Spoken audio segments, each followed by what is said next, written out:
Welcome, folks. I'm Jaby Koay, joined by ACHARA KIRK. What's up? For everybody wondering, is Eric Voss a big fat jerk? Is he the meanest guy ever? Why? Because he seems like one. That's what the comments say. Why would they say that? I want to let you know, I can confirm for you that he is not a jerk. He's one of the nicest guys ever. That's true. No comments actually said that. Yeah. I just like, to throw ACHARA off. What crazy comments have you been reading? Nobody said Eric that. Voss is only like the nicest, sweetest guy ever. Everyone's like, he seems like a nice guy. And then, you know, usually in real life, you're like, oh, he's not. But it turns out Eric Voss is actually one of the nicest guys. It's crazy. He really is, yeah. So anyway, we're looking at new Rockstars Morbius trailer breakdown, Easter eggs, and details you missed. Thank you, new Rockstars and Eric Voss, for allowing us to react to this. Very, very much appreciate it. If you guys haven't already, please subscribe, hit that bell icon, all notifications, and vote this up to let YouTube know you're enjoying what you're watching. Also, please subscribe to new Rockstars. Yeah. There's a link in the description below for the video we're about to watch. You can click on that link and give the original video an upvote and subscribe to them from there. All right, here we go. Welcome back to New Rockstars. I'm Eric Voss, and this is a breakdown of everything that you might have missed in the new Morbius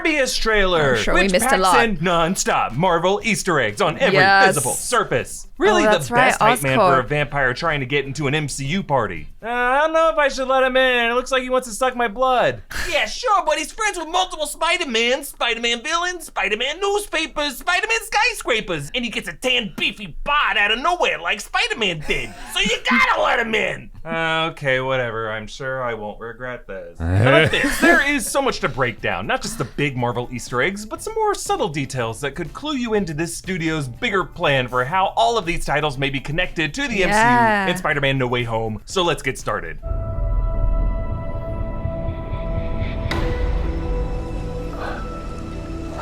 You need a doctor? I am a doctor. The trailer opens with a helicopter lifting Morbius and some equipment into a remote jungle island. That chopper's numbered N9747P, which is actually a common stock registration number seen on aircraft in a lot of movies. Cars 2, Casino Royale. It's really the Bart the Bear of movie aircraft numbers. Oh. Every movie with a bear in the 80s and 90s, that was Bart. Anyway, this pilot... I guess it's kind of like phone numbers in movies, always starting with 555. It's just like that's the code they use for helicopters. Oh, really? I never realized that. That's Yeah. really, really cool. And so with Jared Leto's body, I imagine that's just how the body he normally has anyway. That's just what he looks like. Oh, I thought you were talking about like the crippled body in the No, beginning. I'm because like, he has what? like muscles and stuff know. after he gets the the juice, and then suddenly he's got like a decked out bod. I'm like, It's like, isn't that just what Jared Leto looks like? It's that slim rock star bod with That's some what I call definition. the Brad Pitt snatch body. That's what he looked like in that movie. Anyway, Pilot kindly asks if he needs a doctor, but Dr. Michael Morbius is like, F you, dude, I am a doctor. Okay, jeez. This paints Morbius as a determined but abrasive intellect, a physician in spite of himself, unable to find a better doctor to fix his ailment. Yes, a doctor in the vein of Doctor Strange. I don't know if he came across as abrasive though in that moment, because I thought the way he said it was kind of like with a smile, and he was kind of like, haha, yeah, no, I am a doctor. He wasn't like, no, I am a doctor, dude. Like, what's your problem, man? You know what I mean? it could have gone either way. Yeah, but I thought it was nice that Maybe it was just like a low key jab, like, haha. Yeah, like, joke's on me, I'm a doctor. I can't treat myself. Or I would stab you in the butt if this was a rated R movie. Then maybe that's the kind of statement he was making. You're the one that brought it up. I didn't give a shit. Maybe soon, literally in his ailment. Yes, a doctor in the vein of Doctor Strange. Yeah. Maybe soon, literally in his veins. Moving on. Golly. I should have died years ago. People all over the world have my disease. I'm here To find a cure. So in the comics, Dr. Michael Morbius has a rare blood disorder that he tries to correct with vampire bat serum and electrotherapy that turns him into a living vampire, who isn't technically the immortally undead variety since his powers came from science, not the bite of a vampire. He was introduced as a Spider-Man villain, who also ends up tying in with Blade. But here we flash back to Morbius as a younger man in a ward with other children with medical conditions. Actually, Didn't I call it? I said, him versus Blade. Yeah, in the so trailer. a lot of people in the comments were giving us some knowledge, dropping the knowledge on us. Apparently, Blade gets powers from Morbius because Oh, Morbius what? bites him, as shown in that comic frame right there. Oh, wow. People were arguing, like comic people and movie people, I think, because in the movie, his mom got the vampirism, I suppose, from being bitten by Deacon, I believe. Deacon Frost, right? And then other people were saying, no, it was Morbius that bit his mom. I'm a bit fuzzy on exactly what happened, but they are connected. So yes, you're right. Flashback to Morbius as a younger man in a ward with other children with medical conditions. Actually, the first trailer showed this same room with Michael and only one other kid, a blonde boy, who I think is going to end up growing up to be Matt Smith's character, Luxius Crown, who will have a similar condition, curing it in a similar way, giving him vampiric powers, making him a parallel figure villain of this story. You and I are more alike than it seems. Actually, in that other shot, the ward was completely empty aside from those two as Michael set up a game of chess, probably metaphorically setting up the mental game of chess between the hero and villain, but also suggesting that all these other kids might have died off. That's sad. How come chess isn't used more often as a metaphor in movies? I don't think they ever use it as a metaphor. This is like the very first time. You are being not serious, right?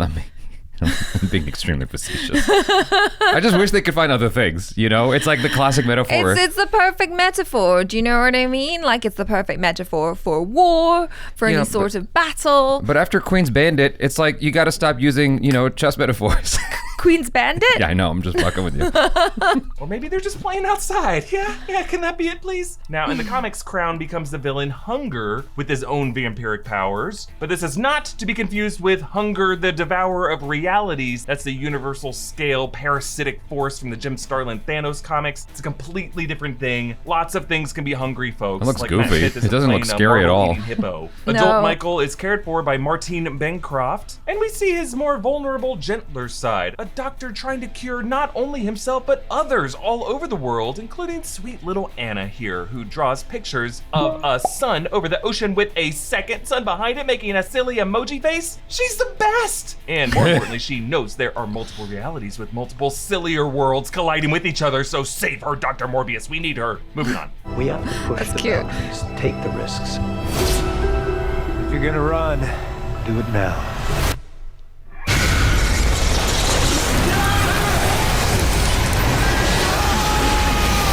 Morbius slices his hand as he stands inside this cage with harp-like wires that, in the overhead shot of the swarm, you can see glowing blue, meaning it's emitting a special frequency that attracts these bats. It's not the blood that's drawing them in, it's the frequency. This actually might remind you of Hooper trying to attract the shark in Jaws by putting himself in a cage in the water. You go in the cage. Cage goes in front of the cave, bats in the cave. Well, and do to you, moving on. Dr. Michael Morbius, you've been Have you watched missing Jaws? for 2 months. Then you were found Oh my on a God, you gotta container watch ship that washed Jaws. up off of Long Island.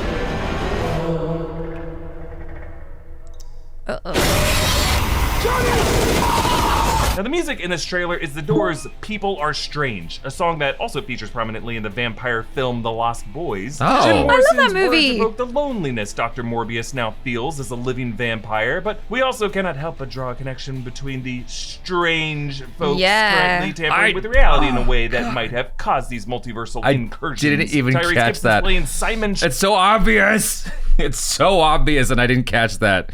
Doctor Strange, people are strange. Yeah. And also, like, just how similar they are. He was kind of saying, they're both these, like, doctors and Yeah, that's obvious. powerful, arrogant. Although I think Doctor Strange is more arrogant than Morbius. At least I'm feeling that from this trailer. But maybe as I watch the movie, I'll realize that Morbius is also a bit of a lovable, arrogant bastard, Well, it seemed pretty unquestionably arrogant that when he was like, but I am the doctor.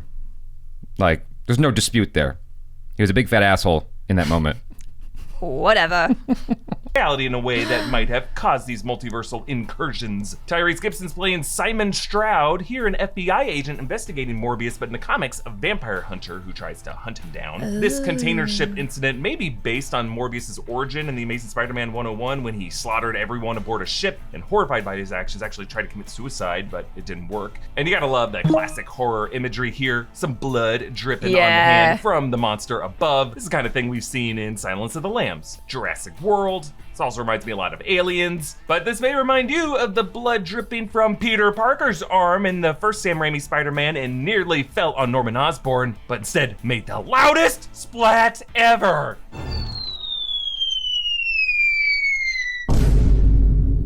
Next clip. What did you do to yourself, Doctor?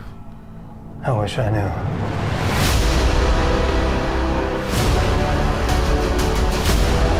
I went from dying to being more alive than ever. So in the New York skyline is the Horizon building. Horizon Labs is from the Spider-Man comics. This is a facility where Peter Parker tinkers on his Iron Spider armor, later leading to the Alchemax Corporation, which is how we get Spider-Man 2099, Miguel O'Hara. But also in the comics, Peter Parker takes Dr. Morbius here. This could be a place where maybe the two people meet. But they do include the Rising Sun logo here, which could be connected to those Rising Suns of Anna's drawings. I'm obsessed with these. Could she be a Horizon test subject suffering from an experiment gone awry? Wow. It's all connected. Now here, the Horizon building is not far from another building that is under construction, which we know from the other nighttime skyline shot. There's the under construction tower right beside the Oscorp building. Now we last saw Oscorp Tower in the Amazing Spider-Man 2 in 2014, the Andrew Garfield Mark Webb series, and it has the same exact Oscorp logo, that broken R and the incomplete P that actually kind of makes it look like a question mark, evoking the mysterious nature of this company. But of course, that tower had a different structure and had the word Oscorp running up the side of it, not at the top like this. So in a way, this is both a nod to the Andrew Garfield universe, but And an also update. in a completely different form. I don't know, maybe Oscorp is expanding by acquiring various shell ventures, lots of the city skyline, just to give corporate backing for all kinds of Spidey adjacent villains that Sony plans to roll out, like Black Cat and Rhino and Kraven the Hunter. Actually, we know from a set photo from this movie that there's gonna be a Kraven catering truck somewhere in there. So it seems like Sony is suggesting Morbius could be taking place in a kind of merged, shared universe, perhaps on the other side of Doctor Strange's spell in Spider-Man No Way Home. But my issue is, Morbius was originally intended to come out like a year before No Way Home was going to. At least certainly before Venom's reality warp teleportation in the Let There Be Carnage post-credit scene. Really, I think the easiest way to interpret this cause and effect logic is that the multiverse has already been merged in various chaotic ways that we just haven't noticed before Doctor Strange's spell in No Way Home. That wasn't what broke it. Lots of things have been causing these incursions, and that was just the final straw that broke the camel's back. Because we did learn in Loki that, according to Kang, time is a flat circle. What we understood to be cause and effect really just needs to be thrown out the window. Essentially, the multiverse is destined to scramble, and therefore will have always been scrambled, as it is now. In physics, this concept is called Pascal's omelet.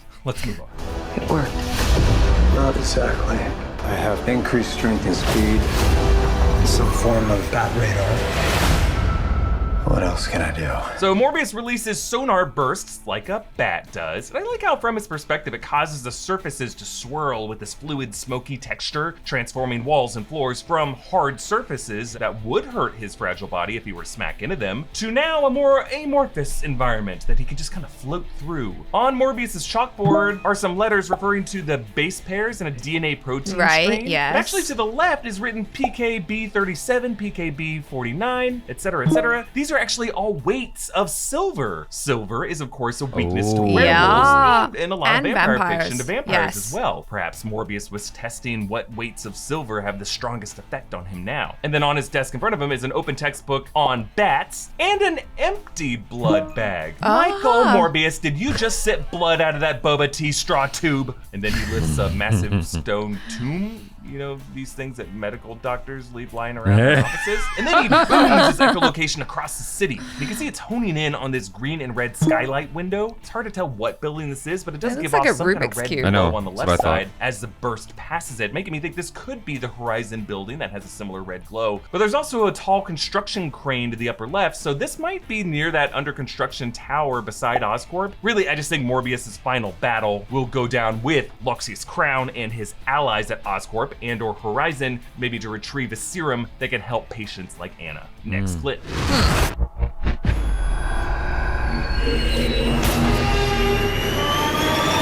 This bit's cool. Okay, here Morbius, wearing his orange prisoner jumpsuit, so I'm guessing this is part of his escape from police custody, uses his powers in a subway tunnel. You can see the sonic energy flowing past him as he's in a wind tunnel. His earlobes wrinkle over like those of a bat, I suppose, which looks like they're reacting to the sound, but it's worth noting that our earlobes aren't the part of our body or bat anatomy that absorbs the sound through the tissue. That is actually the inner ear and the auditory nerve. Mammal ears have these funnel and cone shapes to direct sound inward, but whatever, I guess the wrinkling makes him look more bat-like. And as he floats ahead of the subway train, you can see someone running after him on the platform. It looks like Al Madrigal's character, FBI agent Rodriguez, but it also does match the shot of Matt Smith later on in the trailer on this train platform. He might be in this location too. I'm wondering if this sequence might play out like the New York subway scene in the movie Ghost. Remember when Patrick Swayze finally learns to channel his undead powers? And I just mentioned Ghost because it is really the only film I can think of to successfully mix the tones of supernatural horror with comedy and action and romance and morality play, as this movie, Morbius the Living Vampire, is trying to do. It looks like, God, that scene in Ghost with Vincent Schiavelli as that tragic subway ghost, terrifying, his mental breakdown, just... That's Mephisto doing a chef's kiss because the movies and TV shows haunt my dreams and ruin my sleep. I never considered Ghost a comedy, even though it is. I completely forget that Whoopi Goldberg's in there and there's a lot of ha-ha moments because I, looking back on it as a kid, it's not traumatic, but I took it more as serious because of the dark moments in the movie, the dark tones in the film. Yeah, I mean, for me, yes, I do remember the comedy, but it was more of like a romantic movie, A romantic drama. Yeah. With like emotion and stuff like that. Yeah. And so, when he said comedy, I'm like, oh yeah, I guess there is funny moments, especially with the scene he was just referencing in the subway. It's like, it gets really dark because that ghost has he's got mental issues. Right. And so as a kid, it's just like, it's frightening, even that kind of a scene, Moving on. There are limits. There has to be. There's something inside of me. He wants to hunt and consume blood. Michael. Here we see Morbius in a blood bank resisting the urge to guzzle it all down. Now notice the audio of Morbius's line sounds a bit edited. There's something inside of me. He wants to hunt and consume blood. Yeah, someone chopped that together. Almost sounds like the words consume blood was spoken by another character, almost like Crown finishing Morbius's sentence for him, because he's also a vampire. Next clip. You control it. I don't know. Half the city wants to kill you. We haven't had anything this good since that thing in San Francisco. The great Jared Harris appears as Michael's mentor figure. Perhaps the character Emil Nikos from the comics, who is part of Dr. Morbius's past as a kid from Greece. Then there's this crime scene from that subway station overseen by Agent Stroud and Rodriguez with these dead patrol officers. Oh, I didn't even catch that. I'm thinking Morbius could have fled into the subway when he escaped, but then Crown might have killed these cops to make it look like it was Morbius. It's a bad guy. And it's also to hide his own vampiric powers. But then the big detail, Morbius reads a daily Bugle newspaper with the same print edition masthead from the Sam Raimi Spider-Man movies and from Venom Let There Be Carnage. Headline, Dr. Michael Morbius apprehended for vampire murder. Underneath, in a shocking turn of events, world-renowned medical genius Dr. Michael Morbius has been arrested for murder. And then above it, 3 teaser headlines, Finding the Truth Within, told in his own words, Rhino on the Loose, Zoo Hoax Fools Us All. So the first one is a reference to Venom, right? How? I was more focused on this because of Rhino and No Way Home, right? Or no? Finding the Truth Within, told in his own words. Oh, is that the article that he wrote regarding Cletus? I thought that was about Cletus. I have no idea. I'm just suggesting that as a possibility. I'm sure he'll say it. So. Yeah, probably. Finding the Truth Within, told in his own words, Rhino on the Loose, Zoo Hoax Fools Us All, and Black Cat, Friend or Foe. Now you can definitely read these as teases for the existence of Spider-Man villain Black Cat, Felicia Hardy, in this universe. Hardy was actually played by Felicity Jones in the 2014 film, and Sony has been planning a Black Cat spin-off movie for years. And then of course, Spider-Man villain Rhino, who was played by Paul Giamatti as a man in an armored suit in the 2014 film, though this headline reports it as a zoo hoax. I don't know what that is, so it might just be a wink for us. But I am sorry to do this, but as a nerd with a journalism degree, this newspaper is straight up goofy. Remember, the print version of the Bugle from the other movies was a tabloid with a splashier full photo cover with inlaid block text, of course a parody of the New York Post. This version has the classic serious journalism, 6-column layout, more text-based, like the New York Times, with a serif text headline above above the photo. Yet, despite this more serious design, the wording is full of bad practices even J. Jonah Jameson wouldn't allow. Dr. Michael Morbius apprehended for vampire murder is grammatically nonsensical. Is it saying Morbius murdered a vampire? That's or is what I himself thought. a vampire who Yeah, murdered someone? it Or doesn't make murdered sense. someone in the way a vampire would? I mean, I'm sorry, but these are the details newspaper editors are obsessed with. J. Jonah Oh my Jameson God, I would totally appreciate be that like, so way much. too many words. Use 2 or 3 max. Like, you would never waste 6 columns of ink on a long, vague verb like apprehended, when actually, ethically, journalists are supposed to use verbs like arrested or charged for active investigations, and definitely not put the word murder in the headline, even when quoted by presumably police. You wouldn't report his name as Dr. Dr. Michael Morbius in the headline, and then in the lower graph, the full word Dr. Michael Morbius. I mean, really, a more appropriate headline would be something like Nobel-winning doctor arrested under charges of vampire-like killings. Wow. It's more clear Yes. and obviously more scandalous, right? Because he Oh has my won God. a Nobel. You would put that in the headline, and then you would print his name in the lead sentence of the article. I love that. I love that he's like picking apart the grammar and the syntax of this because it's just so funny to me. But also, being the daughter of an English teacher, this is the type of stuff that I do with my dad all the time, where we're like, oh my God, that doesn't even make sense. I love it. I know. Movies are filled with professional inaccuracies. Sure.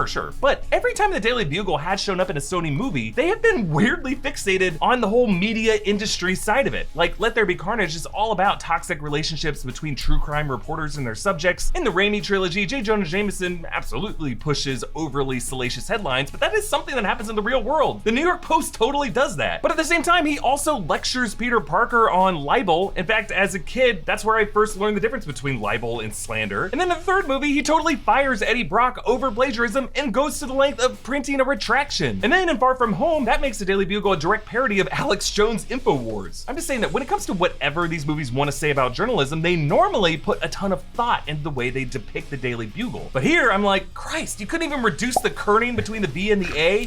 Anyway, I'm just saying, maybe this slop could have been an intentional rush job. Like, the Bugle could have been forced to rush this front page out under pressure from corporate interests in order to ruin Dr. Michael This is a Morbius' long reach for reputation justification. as quickly as possible. And then this park where Morbius was meeting with Jared Harris's character is now swarmed by police, and here Stroud wears a kind of bionic enhancement on his arm, maybe something that assists with his vampire hunting. Like, I did not even catch that when I watched the trailer. That is like, if not for this breakdown, I would have never seen that, honestly. Yeah, I didn't even notice that. That's wild. I guess it just looked normal, you know? He's just got a bionic arm, so Yeah, what? You know, what's the big diff? Spring, summer 2022. Yeah, exactly. It's your Target catalog.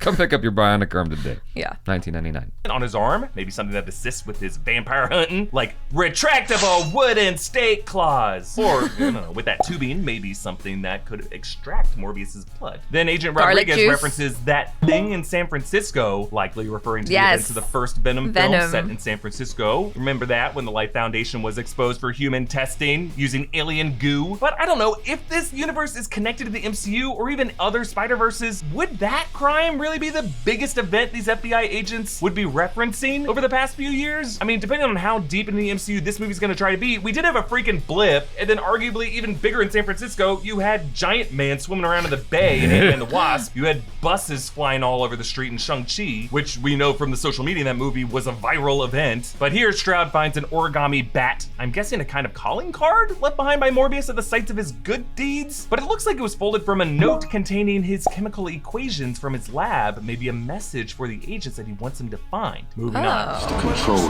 Hey, Dr. Mike, you and I should stay in touch. I'd do anything to save a life.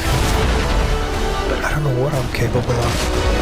Morbius flees past graffiti of Spider-Man with murderer written on it. Now, Murderer. this Spider-Man was actually a throwback to the Tobey Maguire era suit from the PS4 game loading screen. Murderer, though, would imply the MCU Peter Parker, who in No Way Home is facing public scrutiny and accusations that he murdered Mysterio. But like this movie's references to Venom and to the Oscorp logo design, it's just more evidence suggesting that Morbius is taking place in some fusion of all of these realities. And that's especially true for the big cameo by Michael Keaton as Adrian Toomes Vulture, still in his white jumpsuit from the Spider-Man Homecoming post-credit scene, which of course is in the MCU. So I guess this movie's implication is when Venom transported into the MCU in the Let There Be Carnage post-credit scene, he now exists in a reality where Venom has always existed as Tom Hardy, Eddie Brock, something that people know. And that could be the Sony's way of explaining how it is that Alfred Molina, Doc Ock, just knows Tom Holland, Peter, and how Michael Keaton Vulture knows Dr. Mike here. Either way, I do like how the police lights flash red and blue on their faces, the color of the webhead hero that whips them together. Then Morbius is fired upon by guards, bullets that Morbius dodges Matrix style. This actually looks like it could be part of an extended Kingsman style long take that goes in and out of slow motion. Next clip. You save lives, you don't take them. Are you here to heal the world?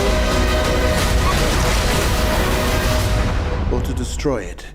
Okay, Stroud appears to be talking Morbius down while he holds his neck, suggesting he was either just swiped there or maybe even bitten on his neck. Then there's this nurse who flees in fear down a corridor, and in one of the flashes of light, you can see a gray claw grabbing her neck. This could be Morbius, but it also could be the vampiric form of Crown. Moving on.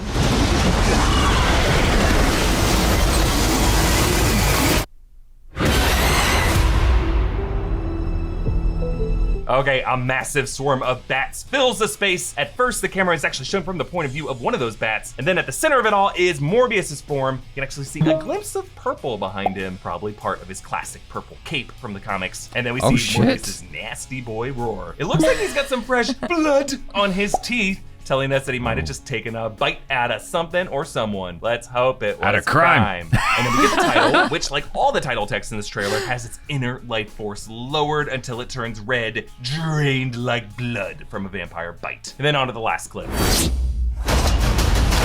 Who the hell are you, man? I am Venom. I'm just kidding. It's Dr. Michael Morbius at your service. Okay, Morbius foils what looks like a counterfeiting operation. You can see large printers and bill designs on the screens. Morbius is impersonating Venom here, so he must be aware of that lethal protector from the West Coast and how he delivers vigilante justice with that terrifying monster face wink. I guess is their equivalent of a... I can't pull that off. Now, in terms of world logic, it's just another curveball, right? I mean, I don't know. Has this Morbius met Venom? Or is Venom just like a famous vigilante in this world that people like to quote? Am I wasting my time questioning cinematic universe continuity when the studio thinks you can just reverse engineer this all with graffiti, a few jokes, a newspaper, and throwing money at Michael Keaton? I don't know. Like, folks, I think the Doors had it right. People are strange. That was great. I loved that. Like, I knew that this would be really great for us to watch because I feel like we were able to pick up on a few little Easter eggs, but considering that we were able to do that, I was like, there's definitely more. Right. Like, yeah, way more. We're not even cracking the surface half the time. We're not even scratching the Especially surface. having not read Morbius. I only discovered him when the trailers started dropping a year ago. And I'm like, oh, okay, this is a guy that's part of the... I didn't even like... I had no idea who he was. He wasn't on my radar. Right. And the fact that he is being integrated into the Venom Spider-Verse thing that Sony's producing, I think that's pretty exciting. Yeah, that is really exciting. He's quite different from those two characters, you know, like fundamentally. Both times that we saw Venom fight in both of his installments, he's fighting a Venom-like creature. Yeah. Right? And so I'm very curious to see when those two characters finally link up, if it's going to be shown at all in this film or in the next installment after Morbius, because that would be different. You know, whether Venom is alongside Spider-Man or Morbius, that'll be something we haven't seen yet from Venom's side. It is interesting, though, all that stuff that he's saying with, you know, all of these different ways that Sony is trying to integrate it all and make it make sense, even though if you think about it really hard, it's like, I don't really think this makes sense, but it's okay. Like, we'll buy into it because it's really cool and we just want them all to exist in the same universe somehow. But with the multiverse, it's like they don't even have to be in the same universe, because it could be like an alternate universe where they all exist together. So. Yeah, Sony's got its own thing going on. I forgot what they called it. It was like the Sony Spider-Verse, Extended Spider-Verse or something like that. Cinematic Spider-Verse. I forget what it's called. But, you know, obviously... You got to come up with a better name, Sony, because we can't even remember it. Sony Cinematic Universe. I don't. So, but anyway, it's quite exciting learning all these details. The best part of this whole video was probably his just neurotic breakdown of the newspaper. I loved that. Oh my god, that was so funny. But like, he was livid about the space between the V and the A in Vampire. Like, dang. Yeah, I thought I was neurotic. That's intense. You know what I'm saying? But I mean, it's something where, when like for you, certain things in movies really stand out to you, or like in editing, if someone doesn't do something right or you hear something off. Yeah. For the layperson, it's fine. We understand that's a newspaper. Newspapers look like that, right? But when you study journalism and, you invested a lot of time and money into going to these classes, these are things that you feel very, very passionately about, like layouts and all of that stuff. I mean, we just put out a trailer reaction where you got annoyed because they didn't do like keyframing on the title and the title was still, and you were like, no, why would you do that? Right. Well, just because it looked boring. Yeah, it's a similar kind of thing, but I love that he just leaned into it and just spent like, I don't know, 3 minutes tearing it apart. I wonder if anybody at all is talking about Batman even a little bit, just because they're both Bat related. I know that Batman has no superpowers, but it's like His superpower is being rich. I can't help but think of Batman a little bit when I think about Morbius, or when I hear about him. Like, especially the shot of him surrounded by bats. Like, the only other superhero in comic book cinematic history that I have seen do that is Batman. The Batman. Right, exactly. And so I can't help but think of Batman. But I guess there's they're very different because they're both rich, they're both white. They both deal with bats. They're the same guy. No, they're not. They both fly around the city. No, because Morbius has like... One uses cables, the other uses superpowers. He has superpowers. What's the diff? There's a major difference there. They're both kind of gray, I mean, Batman Oh, I thought you... for a second there, I thought you meant morally. Skin tone, but No, yeah. morally. Okay, all right, yeah. They both have very dark films. Sure. Yeah. They're both angry about something, especially the new Robert Pattinson one. Yeah. Very angry. There's a connection there, I'm telling you. I'll find one. God damn it. Sure. Okay. But anyway, I thoroughly enjoyed this breakdown. Thank you, Eric Voss and New Rockstars, for allowing us to react to this. Very, very much appreciate it. Y'all, if you haven't already, please hit that subscribe button, bell icon, all notifications, and vote this up to let YouTube know you're enjoying what you're watching. I'm Jaby Koay. This is ACHARA KIRK. Peace out.